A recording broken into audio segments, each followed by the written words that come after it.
Hey, what's up, YouTube? So I've been seeing tons of ads for these no-name sneakers on TikTok. 5'9" to 6 foot. Bought the viral shoes that are supposed to add 3 inches to your height. Check these out. So these are going massively viral on TikTok right now. Not only are they freaking sweet, comfortable. They usually sell from 25 to 35 US dollars, and to me, some of them looked really interesting. I was curious about the quality and the fit of the shoes, so I decided to order a pair. Hang out for a few minutes, I'll show you all around these kicks, put them through their paces, and give you my honest, unbiased opinion. Nobody is sponsoring this video. I was just curious about these. Okay, let's get started.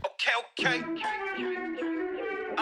So I kept seeing these ads for these extra cheap sneakers on TikTok, and after ignoring them for weeks, I started to wonder if they were any good. So I picked up what I thought was the best color and ordered a pair. Including shipping, the price came to 33 US dollars. I don't think I ever bought a pair of kicks this cheap, so my expectations were low, but I was still excited to check them out. They took about a week and a half to get here, and from the moment I got them, I've been fascinated. These kicks are interesting to me on many levels. Let me explain, but before I do, please like and consider subscribing. It would really help my channel. Thank you. Anyway, these came packaged in a clear Ziploc bag inside of a black plastic bag. No box at all, but that's cool with me if it saves me money. Pulling them out, they each have 2 pieces of styrofoam to maintain their shape.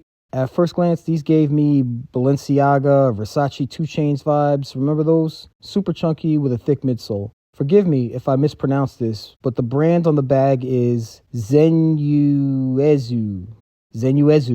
I looked them up, and they are a Chinese shoe company that introduces shoe factories to global buyers. The bag also has a name on the company called Apex CE Specialists in Manchester, England, and another branch in Dusseldorf, Germany. I looked them up, and the information was all over the place. Regardless, it looks like someone in Europe designed these and hired a Chinese factory to build them for cheap. After getting them in hand, I don't know how to feel. They're pretty light, and overall they feel well built. The materials on the panels are either mesh or fake suede or fake leather. Again, that's fine with me because I don't need dead animals on my feet if I don't have to. Now, let's take a look around these sneakers and see how they perform on foot. At first glance, I'm not mad at this design. I like the runner profile, and I like chunky sneakers. Starting at the bottom, you have a white outsole that appears completely separate from the midsole. The tread is fine, and it reminds me of a pair of Saucony sneakers. Working your way up the midsole, you could see it's not exposed. Instead, it's covered by these fake leather and fake suede panels and creates an interesting look. I did see some minor quality issues, with most notable this fake gray nubuck has some minor stitching flaws and a white exposed edge.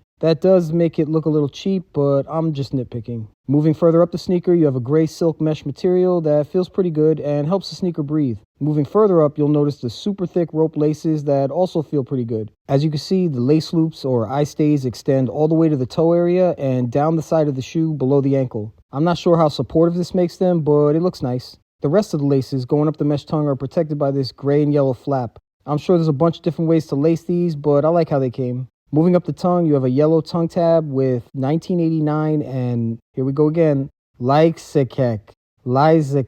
I don't know. I looked this up, and apparently this is a sneaker company from the Philippines. So now with China, Germany, England, and the Philippines, this is officially an international collaboration. Working your way to the toe area, you have this tab with this XF logo on it. I have no idea what this means, but I'm guessing it's the model name for this silhouette. I don't know. Around the side of the toe area, on both sides, you'll see these decorative chrome rivets. You can also find 2 more by the ankle collar. Speaking of the ankle collar, it's lined in a yellow padded mesh. Around the heel, you have 2 pull tabs, one black nylon and a larger decorative pull tab. Working your way inside the shoe, you have a super thick, very soft insole. Under that, you can see this exposed foam midsole that is soft but firm. It has a dotted pattern that even shows the 5 toes in the toe box area. This is a thick midsole, and it will give you about 2 extra inches of height. Also, the toe is so rounded at the bottom, these will be almost impossible to crease, even when you're bending down. That's a big bonus for me. Regarding fit, they fit true to size. On foot, I'm not gonna lie, these feel super light and very comfortable. They feel as good, or if not better, than any random pair of Nike or Adidas products. That's crazy, considering the cost is like 1/10 of what I normally pay for regular kicks. Now, I've worn these for a full week to get a true feel for them, and I have to say, these were worth the $33. Some will say they're ugly, but look is subjective to any pair of sneakers. Most of all, I like the idea of knowing there are cool alternatives to big main brands, and you don't have to buy ridiculous sneakers for $1,000 to be different. I'm talking to you, Balenciaga. Your shoes are whack. There, I said it. In conclusion, these are proof the sneaker companies have the ability to make stylish, decent quality shoes for under $50 US and still be able to turn a profit. The sad news is they won't because they're greedy. Instead, they'll sink tons of money into celebrity endorsements, marketing campaigns, expensive packaging, just so they could charge anywhere from $200 to $1,500 for basically the same quality kicks with a different logo. I know for a fact if Prada or Versace put their name on this, people would be paying through the nose to get them, and that's kind of lame. My only advice to whoever's designing these, tighten up your brand identity because you're all over the place. Aside from that, props for making a very cool sneaker for a very affordable price. In closing, wear what you like and what makes you feel good. More and more, it's becoming less about labels and more about how you piece it all together. I've seen people look way better in a $40 outfit from H&M over someone with a $10,000 outfit from Louis Vuitton. Again, it's all about how you piece it up. I hope more people embrace the idea of putting together their fits with no-name brands. Have fun with your style and don't be blindly loyal to expensive brands that do not care about you. Anyway, that's my video on the new TikTok sneakers from Zenuezu and or Lixectech 1989, whatever. Thank you for watching. Again, feel free to subscribe. Until next time, stay safe, everyone. Peace. Okay. I'm a trendsetter.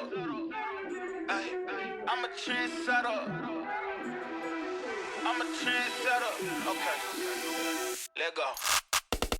Hey, okay, I know I'm here to stay.